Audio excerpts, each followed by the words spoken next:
खबर में खुश आमदेद। मैं हूँ आपको होस्ट सईद काजी, मेरे साथ मेरे को होस्ट हैं जनाब मियाँ शाहिद साहब। आज हम बड़े मुअज़्ज़ज़ मेहमान मोहम्मद अली दुरानी साहब ने हमें ज्वाइन किया है, मगर इससे पहले कुछ खबरें।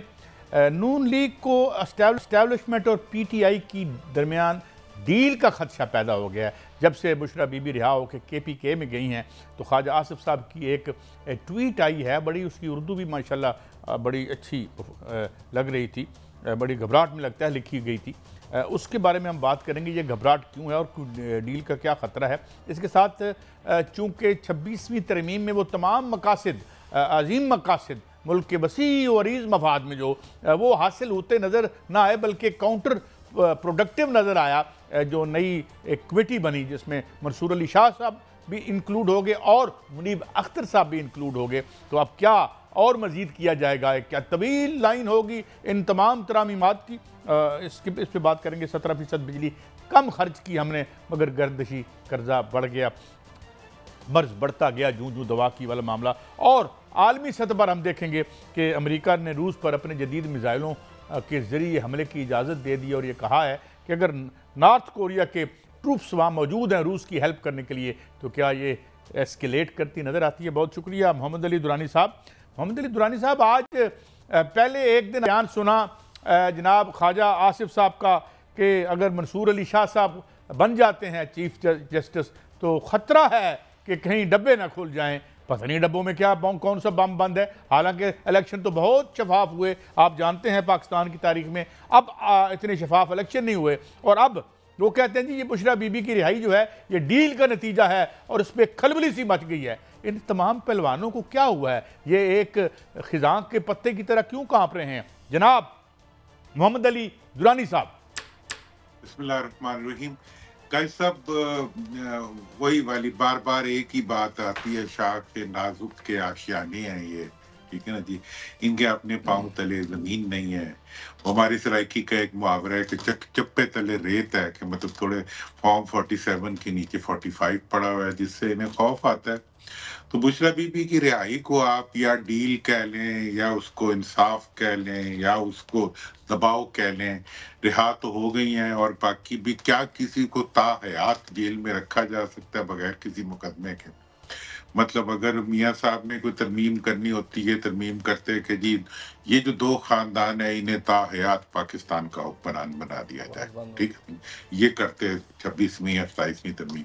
तो बात यह है कि जहां तक बीबी की रिहाई का मामला है, मैं समझता हूँ कि एक तो वो इंसाफ का तकाजा था, दूसरा ऐसी रिहाइयों के अंदर यकीनी तौर पे आप ये कह सकते हैं कि ऐसी रिहाइयां पार्ट ऑफ CBMs भी होती हैं, कॉन्फिडेंस बिल्डिंग मेजर्स। क्योंकि जब आप एक टकराव की कैफियत में जाते हैं तो हुकूमतें और इदारे जो हैं वो लामहदूद टकराव जिसके अंदर आवाम का रिएक्शन पैदा हो रहा हो उसको ख़त्म करने के लिए ट्रैक टू डिप्लोमेसी के ज़रिए जो है वो ऐसे रास्ते और ऐसी सूरतें निकालते हैं जिनके साथ माहौल में थोड़ा सा ईज पैदा हो सके। But at the same time जो लोग पावर में बैठे होते हैं वो उसके खिलाफ साजिशें भी करते हैं। जैसे अब भी वो अगर बाहर आ गई हैं तो अब नून वालों की पूरी कोशिश है कि और कुछ भी ना हो।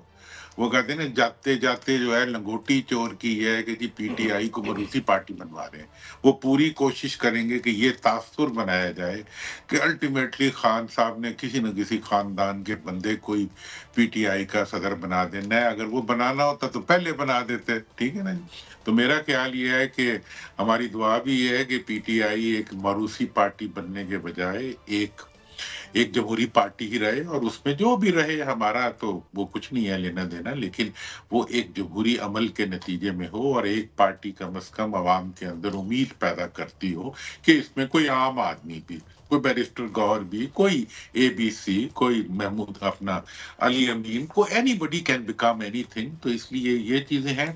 तो ये जो सारी सूरत हाल है ये मैं यकीनी तौर पे समझता हूँ कि हुकूमती हुक्मरानों के लिए जो के माल चोरी के माले मसरूका के ऊपर अपनी इक़्तिदार कायम करके बैठे हुए हैं, उनके लिए यकीनन परेशानी तो होगी और होनी भी चाहिए, और मेरा ख्याल है कुछ लोग इन्हें परेशान करना भी चाहते हैं।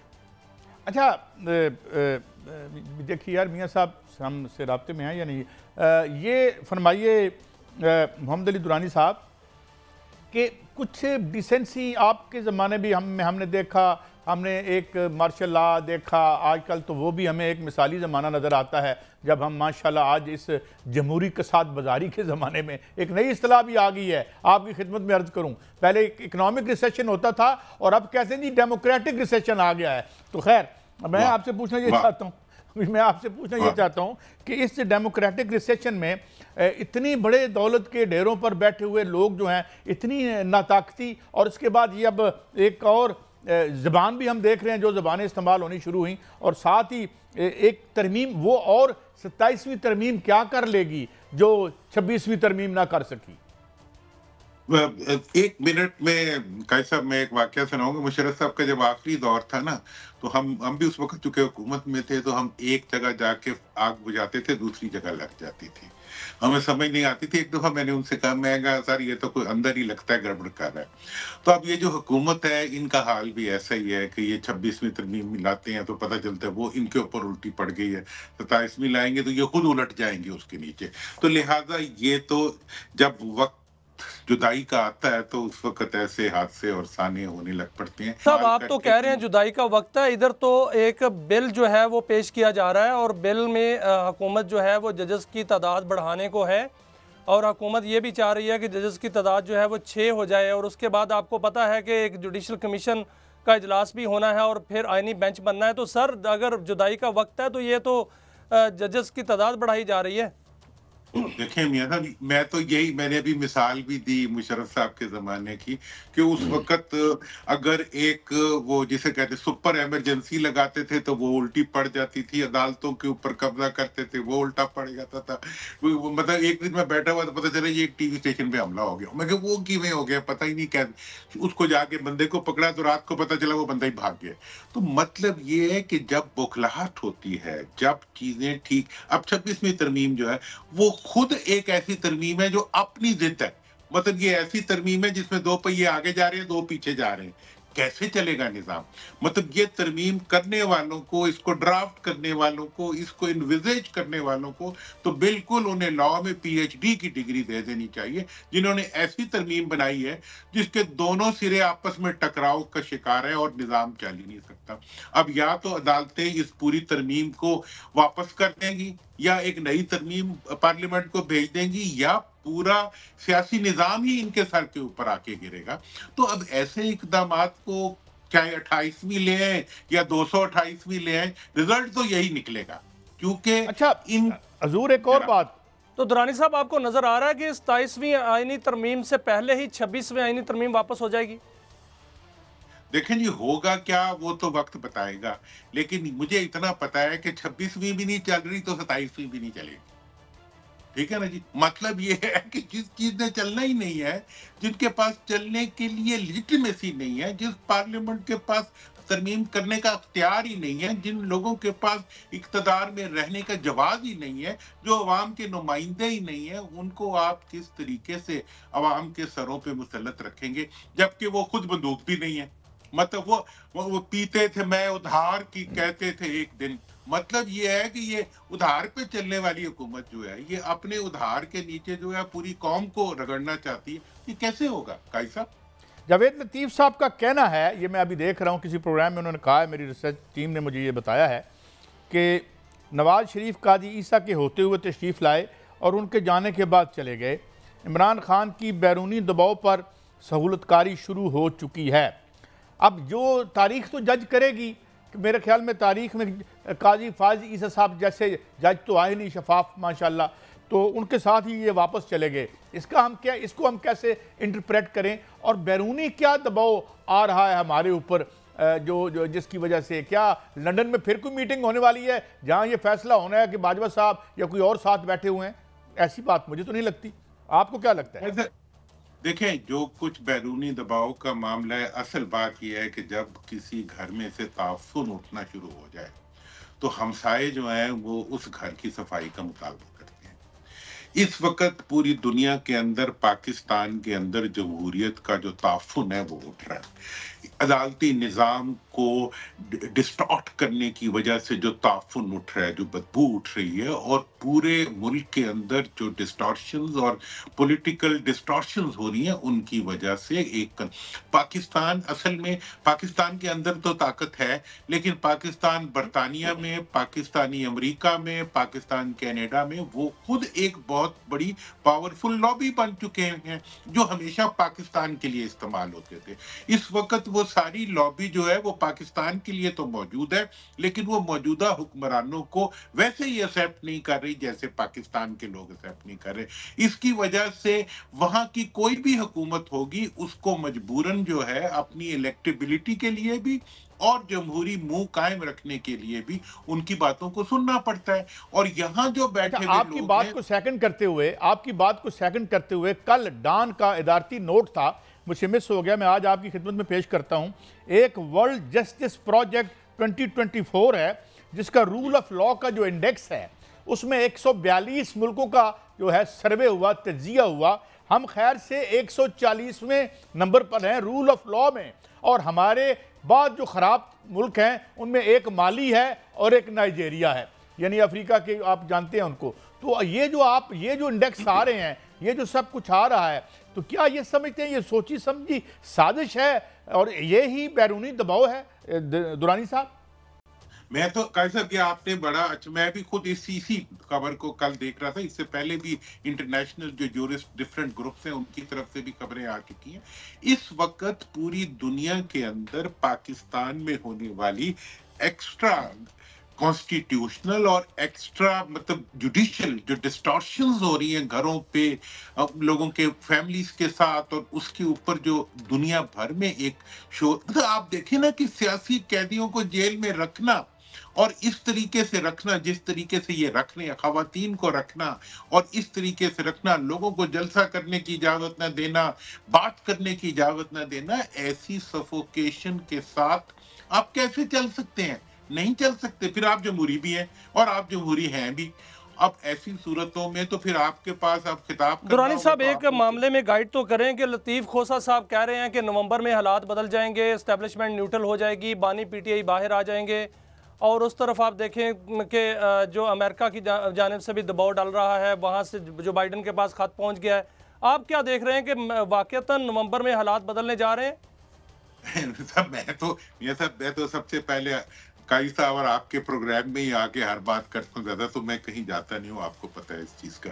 और ये सारी बातें मैं आपकी खिदमत में बारहा अर्ज कर चुका हूँ कि भाई सितंबर से ऑनवर्ड जो है आपकी हुकूमत जो है उसकी बेरिंग कैपेसिटी जो है वो कम होती जाएगी। पार्लियामेंट के अंदर जो इस वक्त इख्तियार का इर्तकाज जो है, जो कि एक बिल्कुल इलीगल लोगों को मुंतकिल किया गया हुआ है, वो इख्तियार कम होता जाएगा। इदारे इनको सपोर्ट नहीं कर सकते, ना करेंगे, और वो मुश्किल से मुश्किल तर होता जाएगा। और पूरी दुनिया आपसे ये कह रही है। आपने अभी काई साहब ने बड़ी अच्छी बात की कि इकोनॉमिक के साथ साथ आप पॉलिटिकल डेफिसिट भी जो है वो हमारा बढ़ता जा रहा है। हमें पॉलिटिकल रिकंसिलिएशन के लिए चाइना कह रहा है, सऊदी अरब कह रहा है, ब्रिटेन कह रहा है, IMF कह रहा है, वर्ल्ड बैंक, सर पूरी दुनिया सर कह रही आज है। पंजाब ट्रिब्यूनल्स का फैसला जो है, इलेक्शन ट्रिब्यूनल्स का, वो पंजाब हुकूमत का जो सुप्रीम कोर्ट ने फैसला दिया था वो चैलेंज हो गया है।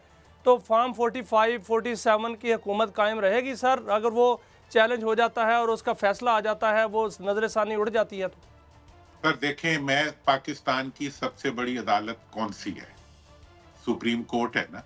उससे बड़ी भी एक अदालत है, वो अवाम की अदालत है। और उससे बड़ी अदालत तो खैर अल्लाह की होती है, वो तो सबको पता ही है। लेकिन ये है कि जब कोई केस अवाम की अदालत से रिजेक्ट हो जाए, कोई सुप्रीम कोर्ट, कोई हाई कोर्ट, कोई इलेक्शन कमीशन, कोई ताकत, कोई बंदूक, कोई गोली, कोई डंडा जो है वो उसको चैलेंज नहीं किया करता पूरी दुनिया में। इसलिए ये जिस ताकत से फटा ले रहे हैं वो ताकत बहुत बड़ी है, ये नहीं लड़ सकते उनसे। इन्होंने घरों में रहना है कि नहीं रहना, इन्होंने दुनिया में फिरना है कि नहीं फिरना, ये इतने नाकबत अंदेश हैं कि ये अपने नाक से आगे देख ही नहीं सकते, अपने खुशामदियों के आगे किसी की आवाज नहीं सुन सकते, अवाम की चीख भी इन्हें सुनाई नहीं देती और अवाम की बद्दुआ भी इन्हें सुनाई नहीं देती। ऐसी सूरत हाल में मैं इनके लिए दुआ ही कर सकते हैं आप और हम मिलके।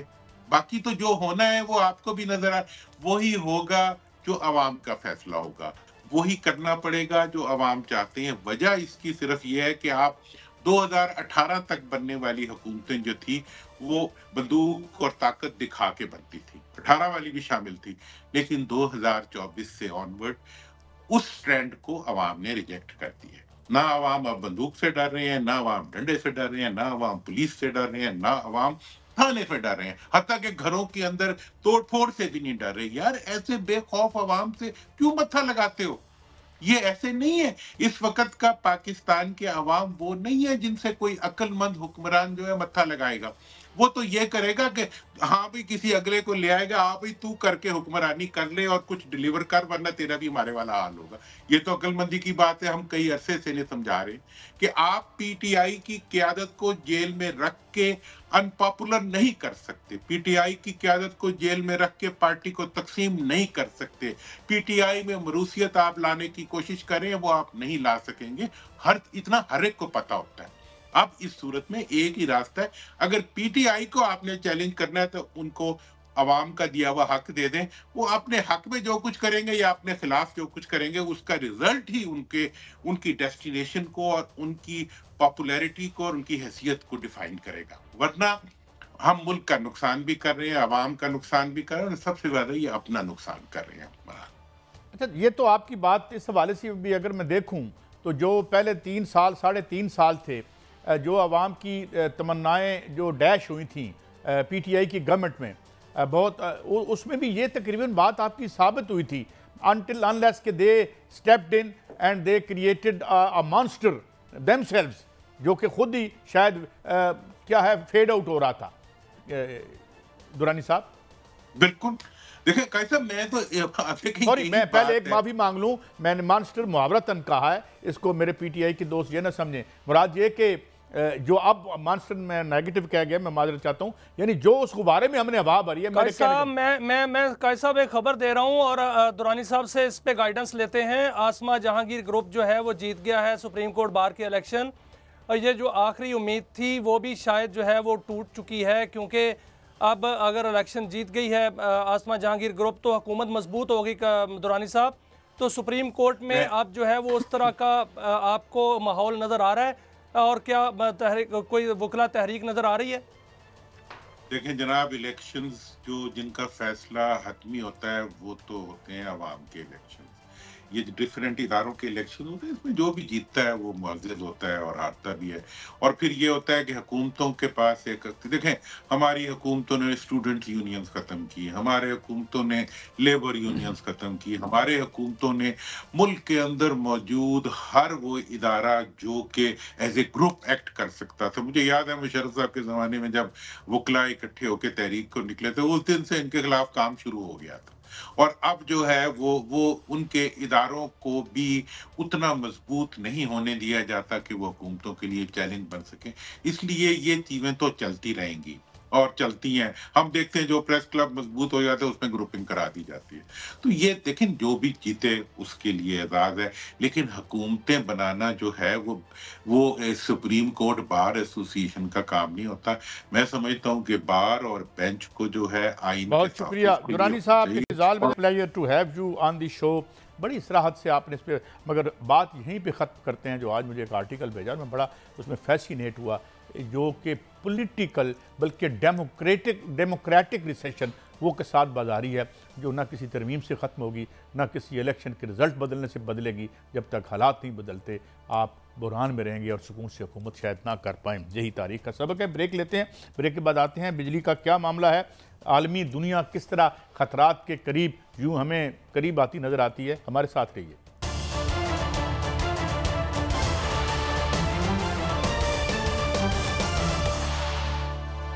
Welcome back. नाज़रीन, एक बहुत अहम मौजू है, इकनॉमिक भी है, समाजी भी है, सोशल भी है।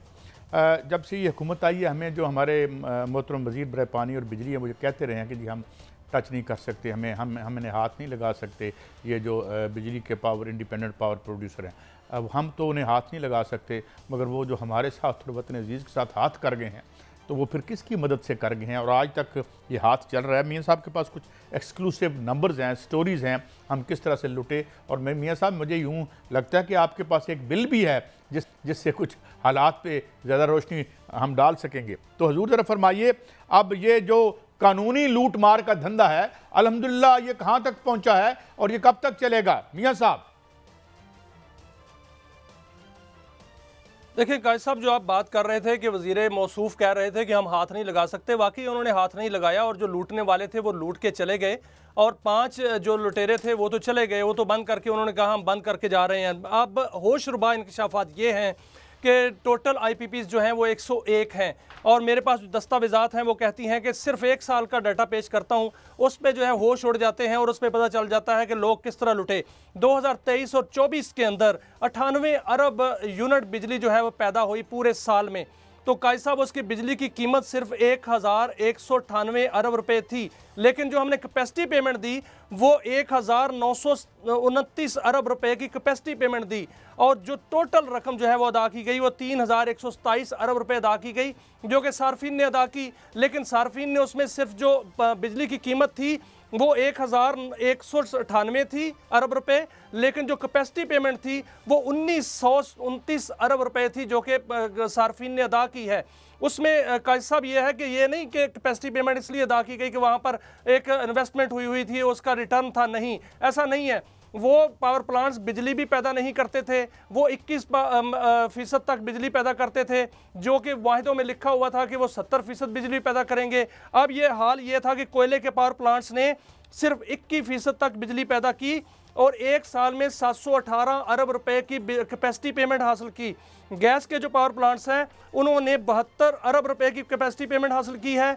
पन बिजली के जो पावर प्लांट्स हैं, जिसको हम सस्ती बिजली कहते हैं, उन्होंने 106 अरब रुपए की बिजली पैदा की और उसमें भी नीलम जेलम जो है वो 2 साल से नहीं चल रहा। 27 करोड़ रुपए पर डे का नुकसान हो रहा है और वो 500 अरब रुपए का जो एक सफ़ेद हाथी बन गया और वो उसकी जो सुरंगें हैं वो कोलैप्स कर गई हैं और अब उसमें से बिजली पैदा नहीं हो रही। ये फरमाइए कि ये जो अभी आपने फिगर दी, गोया मैं एक राउंड फिगर में बात करूंगा कि अगर हमने 1000 अरब रुपए की बिजली ली तो उसके हमने 3000 अरब जो है वो अदा किए, जो पहली फिगर आपने मुझे दी। और जो वो बिजली थी जो बनी ही नहीं।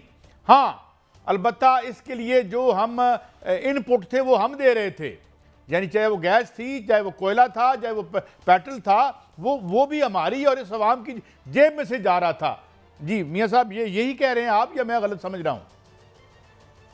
काज साहब बिल्कुल, इस 3000 अरब रुपए में से 2000 अरब रुपए हमने वो दिए हैं जो बिजली हमें नहीं मिली, जो बिजली पैदा ही नहीं हुई, उसके 2000 अरब रुपए अदा किए गए हैं काज साहब।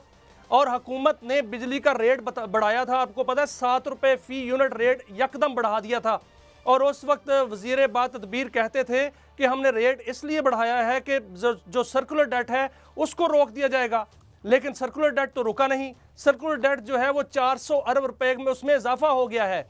वो जो सर्कुलर डेट पहले 2150 अरब रुपए का था, अब वो 2418 अरब रुपए का हो गया है। और कायद साहब, आप हैरान हो जाएंगे कि जो तवानाई सेक्टर का सर्कुलर डेट मजमूई तौर पर है वो 4534 अरब रुपए तक पहुंच गया है।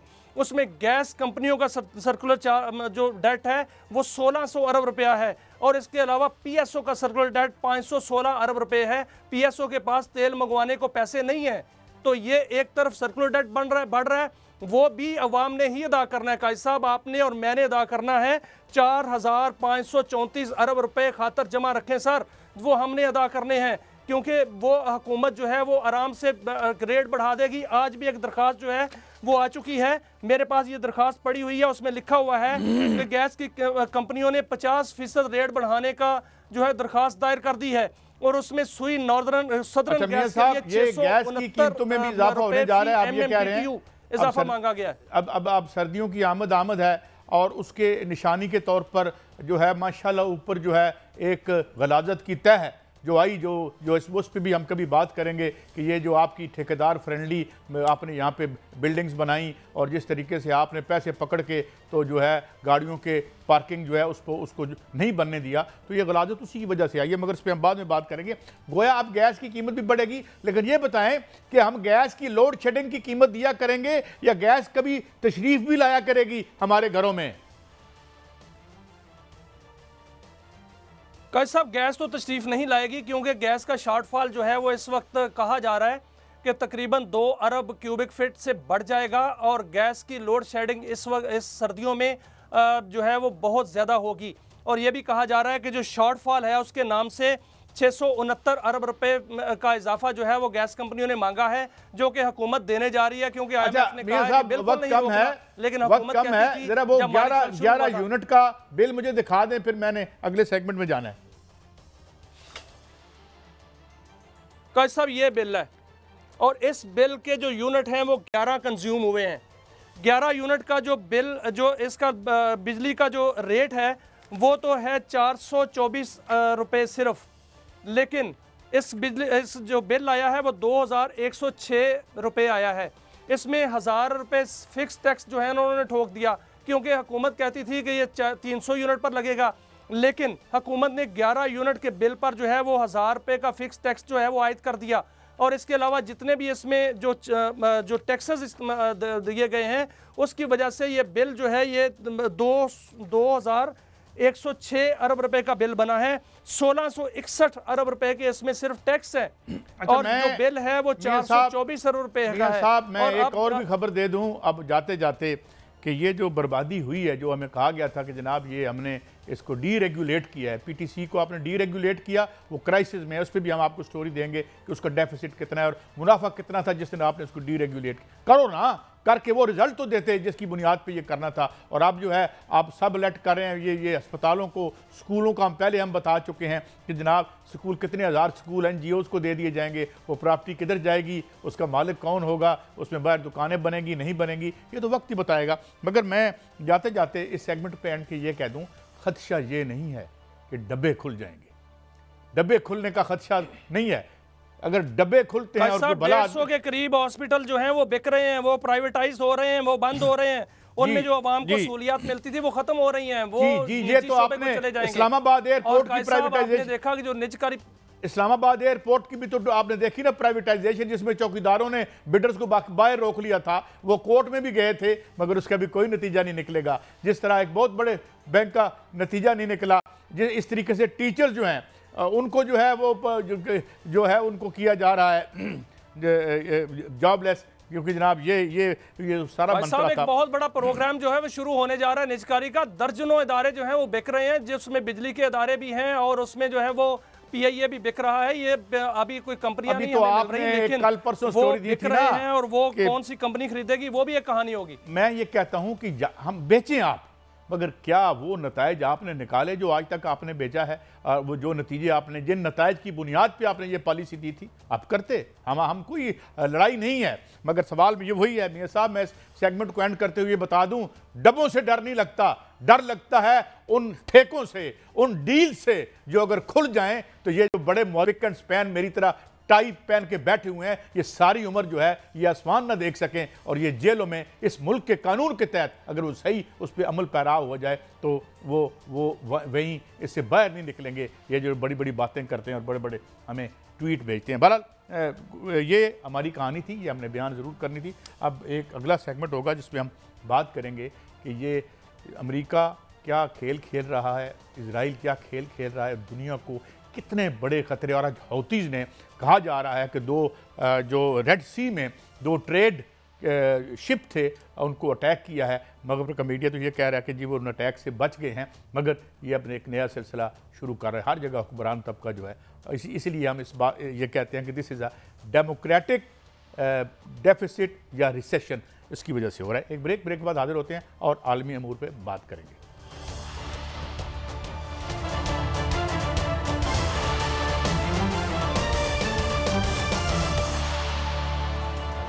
Welcome back. नाज़रीन, हमें ज्वाइन किया है मुमताज़ दिफाई तजिया नगार जनाब ब्रिगेडियर मसूद अहमद खान साहब। Thank you very much for your time.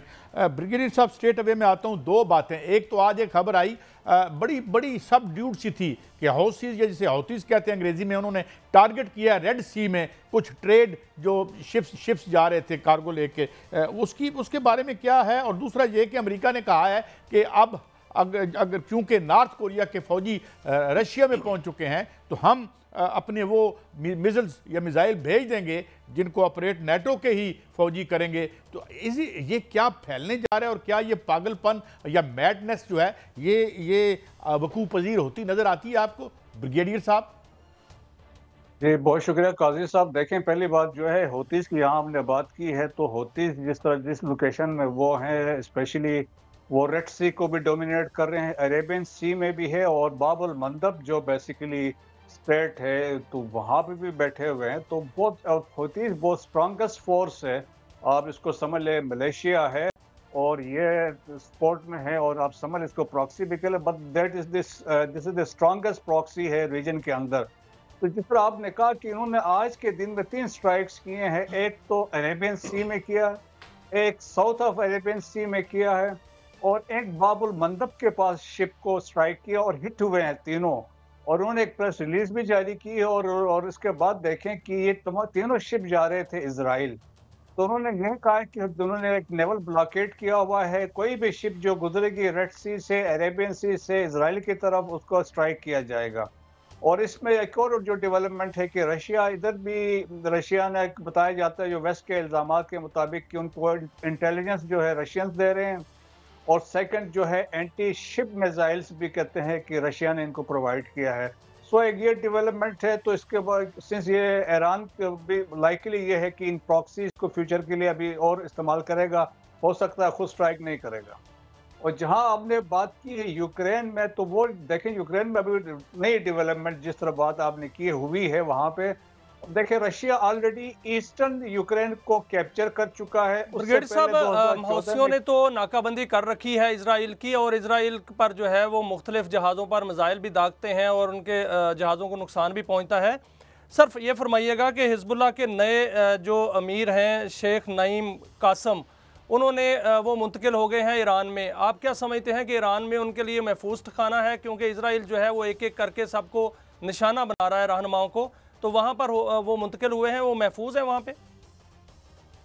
मुझे नहीं लगता है कि ईरान का रिकॉर्ड अच्छा नहीं रहा है एज फार एज ये सेफ्टी और सिक्योरिटी की बात रहे। देखें जिस तरीके से इनकी जो साइंटिस्ट थे, बहुत सारे साइंटिस्ट इस तरीके से मारे गए, और जो इम्पोर्टेंट मोहसिन फखरीज़ादा वो एक रिमोट कंट्रोल ड्रोन के तहत से स्ट्राइक करके मारा गया था।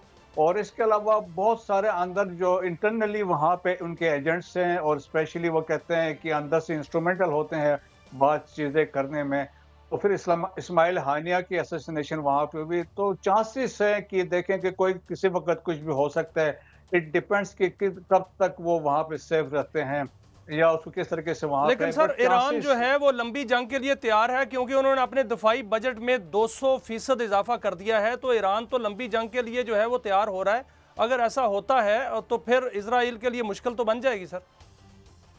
देखिए मेरे ख्याल में लंबी जंग के चांसेस नहीं है। ईरान के अपने मसाइल हैं, बाकी मिडिल ईस्टर्न कंट्रीज के अपने मसाइल हैं, ईरान की इकानमी में मसाइल हैं, आप सैंक्शंस लगे हुए हैं, तो बहुत सारी चीज़ें हैं। वो अपने आप को इकानमी को बेहतर करना चाहते हैं, और वो एक जो इम्पैक्ट अपना जो है रीजन में वो जो है वो उसको रिस्टोर करना चाहते हैं। और देखेंगे जिनके जो प्रॉक्सीज हैं वो अंडर अटैक हैं, हिजबुल्लाह वाले हैं, हमास वाले हैं, हौतीस भी हैं, तो वो भी चीज़ें इनके लिए मसाइल बन रहे हैं। फिर इंटरनेशनली एक देखें जिस तरीके से एक ओपिनियन बन रहा है, और वेस्टर्न एक ओपिनियन बिल्ड कर रहे हैं अगेंस्ट ईरान, तो बहुत सारे मसाइल हैं। और देखें जिस तरह सुप्रीम लीडर ने भी कहा है कि कोशिश ये होगी कि अपना आप को पहले बिल्ड करें, इसी तरह इनके प्रेसिडेंट मसूद पजेश्कियान ने भी यही कहा है कि हमारी प्रायोरिटी होनी चाहिए, हम अपना आप को मजबूत करें, इसके बाद मेरे ख्याल में कोई किसी उस पर। अच्छा ब्रिगेडियर साहब, एक बात मैं और चाहूँगा, आपने ये कहा है अगर मैंने गलत नहीं सुना कि जो 3 जहाज हिट किए हाउसीज ने या हौतीज ने वो हिट हुए, तो इज देयर एनी एस्टिमेशन और न्यूज़ अबाउट दी जो डैमेज किस हद तक हुआ? ये देखें कि आज ही की ये लेटेस्ट न्यूज़ है, तो मेरा ख्याल में ये आएगी, क्योंकि कंफर्मेशन है जिस तरीके से सोशल मीडिया में है, न्यूज़ में है कि ये तीनों हिट हुए हैं। और जिस तरीके से उन्होंने ये प्रेस रिलीज जारी किया, तो मेरा ख्याल में हिट हुआ, क्योंकि उनके लिए तो कोई मसला नहीं है, उनके पास कैपेबिलिटी है, वो हिट कर सकते हैं। सो उनका भी एक मैसेज है कि रेड सी के अंदर से कोई भी शिप नहीं जा सकता है, तो वो बड़ा एक सीरियस डेवलपमेंट है। और फिर काफ़ी डिस्टेंस पे होतीस हैं, तो वो इतना आसान इजराइल के लिए भी नहीं वो जाके वहाँ पे स्ट्राइक कर सके। फिर इनके पास इतने मिसाइल भी इस तरह रेंज वाले हैं, वो जाके एटलीस्ट सदर्न इजराइल तक स्ट्राइक कर सकते हैं। तो इसका मतलब आपने ये भी कहा लेकिन सर हौसी जो हैं उनके पास इतनी टेक्नोलॉजी है कि वो आबदोज से जो है वो हिट कर रहे हैं, और आबदोज बगैर पायलट के आबदोज जो है वो उसको हिट कर रही है, मिसाइल मार रहे हैं। तो इस तरह की नाकाबंदी इसराइल के लिए भी तो खतरनाक है सर। वो उनके लिए जो अगर तजारती जो जहाज़ हैं उनको हिट किया जा रहा है, तो इसराइल के अपनी जो मिसाइल हैं माशी, वो तो भी बन सकते हैं सर। बिल्कुल बन सकते हैं। दैट्स वाई देखें कि अमेरिकन ने अपने जो कैरियर्स हैं वो उन्होंने वो उन्होंने इस रीजन में मूव करवाए हैं, कि वो एक मैसेज देने के लिए कि यहाँ पे हम आए हुए हैं, तो हम कुछ वी कैन काउंटर स्ट्राइक्स यहाँ पे कर सकते हैं। लेकिन इसराइल के लिए लंगर उसमें ये एक बड़ा मसला होगा, और यहाँ से कोई भी शिप जो है रेस्पेक्टिव किसी भी मुल्क का है but it is heading towards Israel, तो वो उसको या स्ट्राइक यहाँ से उनको टारगेट किया जाएगा। अच्छा, ये एक बात जरा नामुकम्मल रहेगी, ये जो यूक्रेन वाला मामला है, तो सर इतनी बड़ी ताकत कैसे बन गई हौसी, उनको कौन असला दे रहा है? होतीस देखें तो पहले से एस्टेब्लिश, वो देखें डिवाइड थे, गवर्नमेंट थी वहाँ पे, फिर तकसीम हो गए थे। होतीस एक गवर्नमेंट सना में, एक अदन में है। लेकिन होतीस ये है कि वहाँ पे लोग सारे वैसे इनको रेस्पेक्ट भी करते हैं, स्ट्रांगेस्ट भी हैं, फिर ईरान की तरफ से सपोर्ट भी थी। ब्रिगेडियर साहब, वन लास्ट क्वेश्चन, ये फरमाइए कि ये जो जो जो यूक्रेन वाला मामला है, यहाँ कोई सेंस प्रिवेल करेगी या ये मैडनेस साहब को लगता है? जी देखें काजी साहब, ये बड़ी सख्त सीरियस डेवलपमेंट हुई। 10,000 के करीब नॉर्थ कोरियन वहाँ पे पहुँच चुके हैं, और ये स्पेशल ऑपरेशन फोर्सेस हैं जो दुनिया में सबसे ज़्यादा फोर्सेस जो हैं 2 लाख के करीब हैं जो नॉर्थ कोरिया के पास हैं, और स्पेशलाइज किस्म के ये फोर्सेस हैं जो वहाँ पहुँच चुके हैं। और देखिए नॉर्थ कोरिया ये दुनिया का मिलिटराइज कंट्री है, ये 4th लार्जेस्ट आर्मी है, 1.3 मिलियन आर्मी है, 7.6 मिलियन रिजर्व्स हैं, तो 30% ऑफ पॉपुलेशन इनकी रिजर्व्स है, न्यूक्लियर वेपन्स हैं, मिसाइल्स हैं। तो एक किस्म की डेवलपमेंट जो हुई है, जिस तरह प्रेसिडेंट बाइडेन ने भी कहा है कि इट इज सीरियस है। बहुत शुक्रिया ब्रिगेडियर साहब, it is always right to have you on the show. मगर जाते मैं एक बात ज़रूर कह दूँ, टेररिज्म को कोई सपोर्ट नहीं करता, मगर अमेरिका, बादर और इजराइल को यह बात समझनी चाहिए कि टेररिज्म जिसे वो कहते हैं that is resistance of the weak, जिनके बच्चों के चीथड़े उड़ा देते हो तो फिर वो सब कुछ करने को तैयार हो जाते हैं। Until unless you don't understand, इस दुनिया में अमन नहीं होगा और आपके जहाज़ भी सुकून से वहाँ नहीं गुजरेंगे। इस बात पे शो ख़त्म करते हैं, कल फिर मिलेंगे। अल्लाह हाफिज़।